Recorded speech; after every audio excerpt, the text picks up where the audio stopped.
All right, it was an amazing weekend for new music. Here are four new albums to check out, including a legitimate album of the year contender, as well as the heaviest album released so far this year. Number one on this list is Wednesday Bleeds. It's been a huge couple of years for the Wednesday crew as they had a breakout in 2023 with Rat Saw God, their most critically successful album to date. Then in 2024, MJ Lenderman had an even bigger year when he released Manning Fireworks, making him a legit star and household name. Earlier this year, it was announced that MJ Lenderman would no longer be touring with the band. He's still a recording member of Wednesday, but not a touring member. So, all in all, a lot of buzz around this album, a lot of expectations, and Wednesday absolutely deliver with an instant album of the year contender and their best album yet. Less shoegaze this time around, but there's still amazing dynamic, a lot more noisy slacker rock and grunge.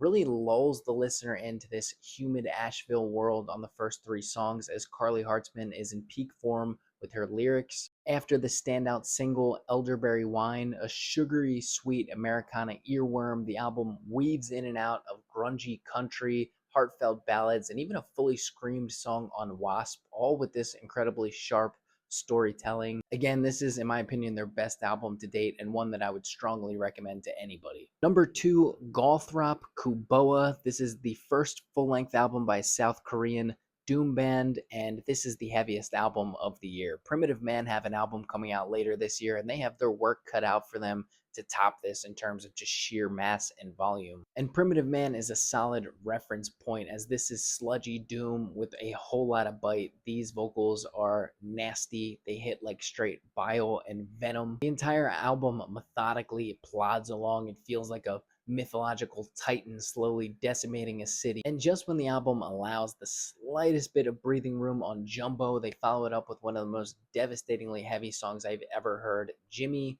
This is a straight monstrosity of an album and one that is going to be in my rotation for a while. Number three, Paradise Lost Ascension, the 17th album by British Death Doom gods who are showing absolutely no signs of slowing. And I won't claim to have listened to all 17 of their albums, but this is to me on par with Draconian Times, which is a legendary album that really helped blueprint this entire style of gothic death doom. Melodic guitar leads soar in and out of colossal rhythm sections. The clean vocals, which I usually don't like the type of clean vocals that are deployed on this album, they work incredibly. They have amazing dynamic. They really add to this eerie funeral-like feeling. The harsh vocals are still some of the best in the genre.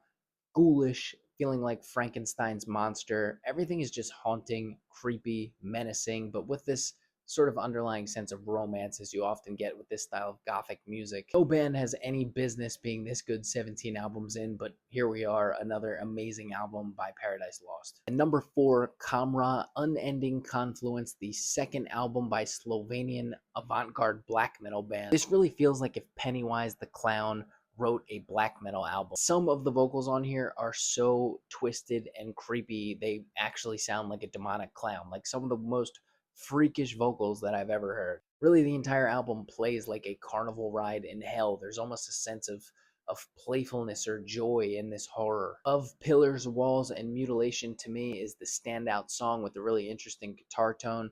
Great album. If you enjoyed the Apnos album from last week, or just in general, if you like nightmarish experimental black metal, this is definitely one that you don't want to miss. All right, that's the four. Check those out. If you listen to them, let me know what you think. If there's anything that I missed and I should listen to, let me know what it is. Thanks so much for watching and subscribe for more lists like these.